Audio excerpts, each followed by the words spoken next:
What's up, everyone? I'm Kendra Perry, online business mentor for health coaches and practitioners, and I have a very important question for you. Are you trying to do fucking everything in your business? Do you feel like you can't afford help? Or maybe you feel like, well, I can only hire help once I'm profitable, so once I'm actually making money. Or maybe you have a tight grasp on your business and the thought of delegation makes you want to vomit on your shoes. Is that you? All right, so I'm so glad you tuned in. And before we get started, I have a super tiny, super small little favor to ask you. If you are an online coach, health practitioner, health coach, and you want to grow your profitable business, I post videos every single Thursday. So just hit that subscribe button and then hit that little bell beside the subscribe button so you get notified every time I post a new video on Thursdays. So in this video, I'm actually going to teach you the importance of outsourcing, why you should do it, and how to actually get started with outsourcing. Outsourcing can feel maybe a little bit overwhelming, or maybe you just don't know where to start because first off, you're worried about the money. You're like, I don't have the budget for this. Or maybe you're like, okay, I want to outsource and I'm willing to pay the money, but like, what do I even outsource? Like, I don't even know where to start. So a lot of my students are usually very resistant to outsourcing. They want to do everything themselves, or they think they need to do everything themselves. But once they outsource, they're usually saying, oh man, I wish I'd done this months or years ago. Okay, so let's dive into today's training. So first, before we talk about outsourcing, I just want to talk about what I call the online business trap. So the truth is, when you start an online business, you can start this online business for basically no money.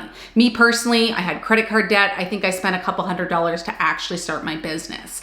And that's really different than other types of businesses like restaurant or retail. If you're going to start a restaurant, you're going to start retail, you need a very significant investment in order to do so. You would never start a restaurant with no investment, with no money, right, to get that business started. So the trap with online business is because we can start an online business for virtually no money, we think that we can run the business for virtually no money and do everything ourselves. But this is a trap because the truth is, in online business, well, we can start it for free. We can't run it for free because we can't do everything ourselves. There is a ton of stuff to do, a lot of things to get done. And the truth is, we actually can't be an expert in everything. If we try to be an expert in everything, we're pretty much just going to suck at a lot of things. So the truth is, in most bigger businesses, there's departments, right? There's like the marketing department, there's the human resources departments, there's all these different departments,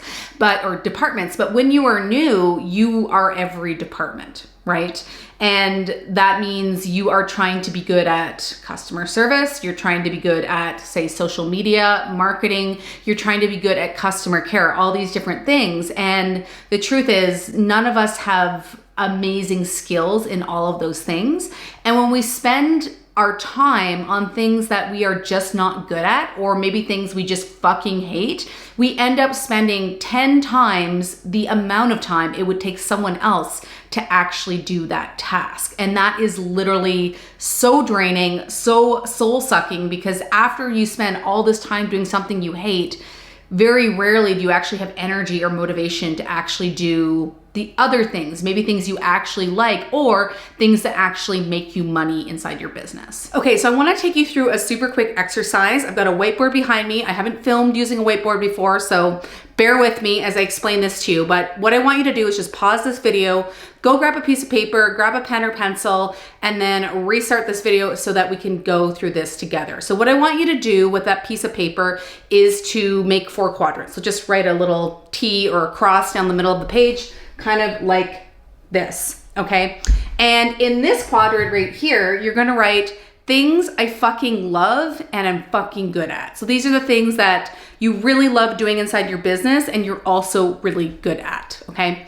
In this quadrant, you're gonna write things I'm good at and I don't mind doing. So you don't fucking love them, but you know, they're okay, you don't mind doing them and you're pretty good at them.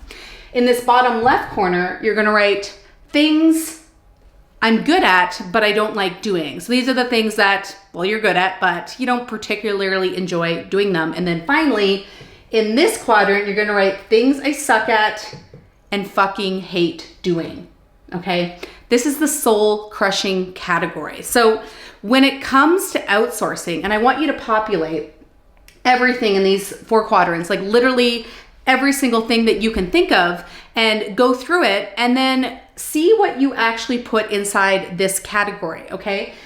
Because this is a soul-sucking category. These are things you hate doing and you're not even good at. So you really shouldn't be doing them unless you absolutely have to. Of course, if you have something like sales calls in this category, well, unfortunately, you do have to do your own sales calls and you are still gonna have to master them. But this could be something like customer service or onboarding new clients or website tech, something that you just suck at. Because the truth is, things inside this category are gonna take you 10 to 20 times as long as someone else who is good at it, right? So these are really the things that you should start outsourcing, because when you focus your time on these tasks, not only are they taking you significantly longer than someone else who's actually an expert or good at them, but it's also killing your energy for other tasks that you actually enjoy doing.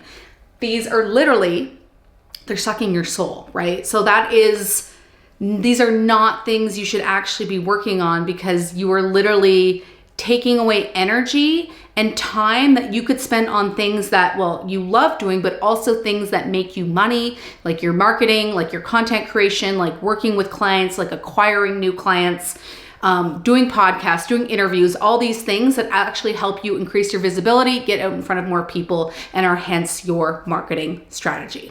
Okay, so I hope you found that little exercise helpful, and hopefully now you understand what you should be outsourcing. Now, I would love to know what things fell into your soul-sucking category. For me, it's definitely answering emails. I am literally the worst at answering emails. I've outsourced the majority of my emails, and anytime someone does actually email me personally, I take weeks to get back to them, because that's how much I suck at answering emails. So that's definitely something that is in my soul-sucking category. So I would love to know in the comments below, what things did you figure out were in your soul-sucking category that you can outsource? Okay, so if you're wondering, well, where do I find people to outsource? There's two tools that I use all the time to find my contractors. The first and primary is Upwork.com. I will link to that below in the description of this video, but this is a site where where freelancers hang out. So you can go on Upwork, you can post a job that you want to hire for, whatever that is. And it can be something like, can literally be anything. I've had people on there do research for me, change the color of certain graphics. I found my first virtual assistant on Upwork.com. I've found people to help me with web stuff or any tech things I come across inside my business. And you can literally post a job and you will have freelancers of all costs bid on that job. So you can find someone for super cheap, or you can pay a bit more money to get someone with more experience. It's a really great site. The other one you can look into is something like LinkedIn. Remember, LinkedIn is a social platform based around job titles, right? Specific job titles. So you can actually post a job on LinkedIn, or you can actually go find someone on LinkedIn just by searching the job title in which you are looking for. Okay, I hope you enjoyed this video. I hope this helped you determine what you should actually be working on and what you should be delegating to someone else who is a whole lot better at doing it for you. If you like these videos and you want to get more from me, I invite you to join my weekly business tip that I send out every Tuesday morning at 8 a.m. to all my email subscribers. You can jump on the list. I try to be super entertaining. I try to make you laugh, and I try to give you a super valuable tip that will help you move forward in your business. Thank you so much for tuning in. If you like this video, like it, subscribe to my channel, share it with a friend, someone who you think it will help, and leave me a comment and let me know what your biggest take homes were. And I will see you next Thursday for the next video.